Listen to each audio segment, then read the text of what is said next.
Well, come to my channel, Kahani Raja, and watch cartoon stories. Come one friends, subscribe my channel. मेरा नाम है हरिया, मैं काम करता हूँ बहुत बढ़िया, खाता हूँ खाना और रोज गाता हूँ गाना। अरे यार, आज तो बहुत देर हो गई। इस खतरनाक जंगल को देखकर तो मेरे हाथ पैर ठंडे हो गए हैं। अगर मैं वक्त पर गांव नहीं पहुंचा तो मालिक बहुत नाराज हो जाएंगे। तभी हरिया को एक आवाज सुनाई देती है। सुनिए हरु जी। अरे, ये आवाज किसने दी? तभी हरिया को सामने कुछ दूर एक औरत खड़ी दिखाई देती है। अरे भाई, ये औरत अकेली इतनी रात को इस जंगल में क्या कर रही है? चलकर पूछना पड़ेगा। फिर हरिया अपनी बैलगाड़ी उस औरत के सामने लाकर रोक देता है और उससे पूछता है। अरे सुनिए, आप इतनी रात को इस खतरनाक जंगल में अकेली क्या कर रही हैं? तभी वो औरत मीठी आवाज में कहती है, अरे हरु जी, आप आ गए। मैं कब से आपका इंतजार कर रही थी। वैसे तो यहाँ से काफी लोग गुजर चुके हैं, लेकिन मैं खास आपका इंतजार कर रही थी। अच्छा, तुम सच कह रही हो?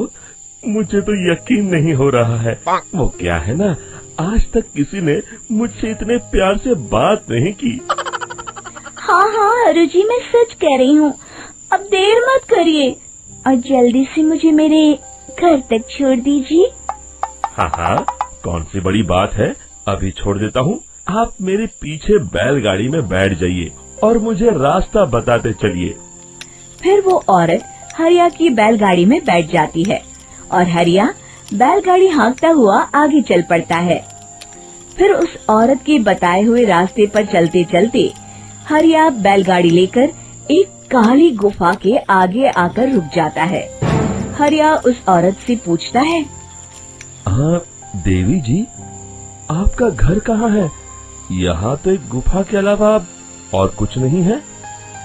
तभी अचानक वो औरत हवा में उड़ने लगती है। देखते ही देखते उसका सुंदर रूप एक डरावनी चुड़ैल में बदल जाता है और वो जोर जोर से हंसती है। अरे तू तो एक नंबर का बेवकूफ निकला। तू तो बड़ी आसानी से मेरी बातों में आ गया। अरे मर गया रे, ये तो एक चुड़ैल है। हे भगवान बचा ले, ये तो बड़ी डरावनी दिखाई दे रही है। और फिर अगले ही पल हरिया की बैलगाड़ी में रखा सारा सामान हवा में उड़ता हुआ उस काली गुफा के अंदर चला जाता है और वो चुड़ैल भी उस गुफा के अंदर जाकर कहीं गायब हो जाती है। हरिया ये नजारा देख बुरी तरह घबरा और परेशान हो जाता है। अरे, ये चुड़ैल तो मेरा सारा सामान लेकर गुफा में गायब हो गई। अब क्या होगा? अगर मैं गांव खाली हाथ गया तो मालिक मेरी अच्छी खबर लेंगे। मेरी इस बात का कोई यकीन भी नहीं करेगा। फिर आखिर वही हुआ। हरिया के मालिक चंपक सेठ को हरिया की किसी भी बात पर रत्ती भर भी यकीन नहीं हुआ। चंपक सेठ को लगा हरिया झूठ बोल रहा है और उसने ही लालच में आकर सारा सामान हड़प कर लिया है। फिर हरिया को बेईमान समझकर चंपक सेठ उसे काम से निकाल देता है। अगले दिन अपनी दुकान में परेशान बैठा चंपक सेठ गुस्से में बड़बड़ाता है। अरे, दुकान में तो सामान बिल्कुल भी नहीं है। अब मुझे ही शहर जाकर सामान लाना होगा। फिर वो अपनी बैलगाड़ी लेकर शहर चला जाता है। शहर से सामान लेकर जब चंपक सेठ वापस गांव लौट रहा होता है, तभी उसे एक आवाज सुनाई देती है। चंपक जी, ओ चंपक जी। अरे, ये तो कोई मेरा नाम लेकर मुझे पुकार रहा है। फिर उस रास्ते में वही औरत खड़ी दिखाई देती है। फिर क्या था, हरिया की तरह चंपक सेठ भी उस औरत के पास अपनी बैलगाड़ी लेकर जाता है और वो भी उसकी चिकनी चुपड़ी बातों के मोह जाल में फंस जाता है। फिर चुड़ैल उसे भी अपनी गुफा तक ले जाती है। और उसका सारा सामान लेकर गुफा में गायब हो जाती है। बेचारा चंपक सेठ लाचार होकर खाली हाथ गांव लौट आता है। फिर ये उस जंगल में रोज की बात हो जाती है। जो कोई भी शहर से कुछ लेकर गांव की तरफ लौटता, वो चुड़ैल उसे बेवकूफ बनाकर उसका सारा सामान लेकर गुफा में गायब हो जाती। एक दिन हरिया एक लकड़हारे को उसी जंगल की तरफ जाते हुए देखता है। फिर हरिया उसे रोकते हुए कहता है, अरे भाई, क्यों अपनी मौत को दावत दे रहे हो? मेरी बात मानो, आगे जंगल में मत जाओ, वहाँ एक बड़ी भयानक चुड़ैल रहती है। लकड़हारा हरिया की बातों को नजरअंदाज करते हुए कहता है, अरे भाई, मुझे पहले ही बहुत देर हो चुकी है, मुझे जाने दो भाई। शाम तक लकड़ियाँ काट कर शहर के बाजार में बेचना है। तुम अपनी ये कहानी किसी फुर्सत में बैठे इंसान को सुनाओ, मैं तो चला।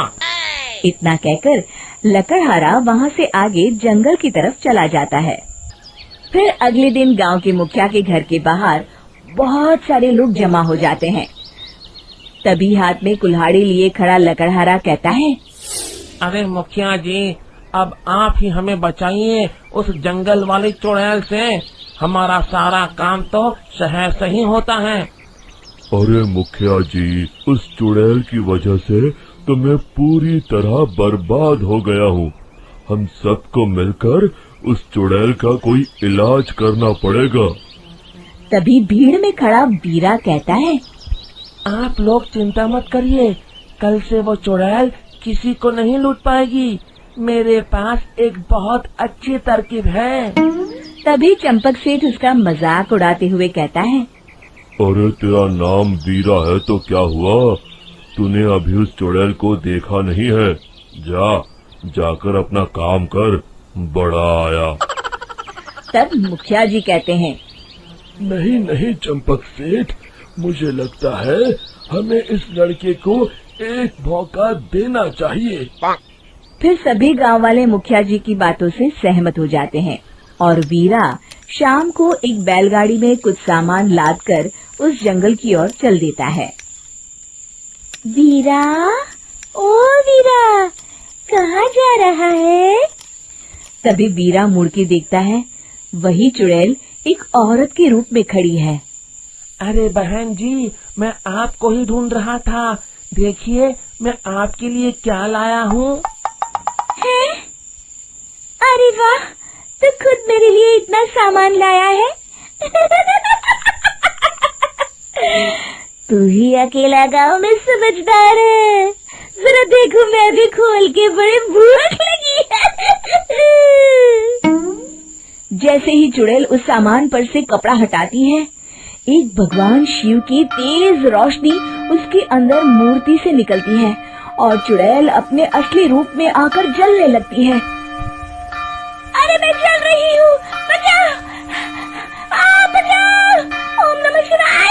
मर गई मैं! देखते ही देखते वो चुड़ैल राख के साथ उड़ जाती है और सभी गांव वाले भी वहां आ जाते हैं।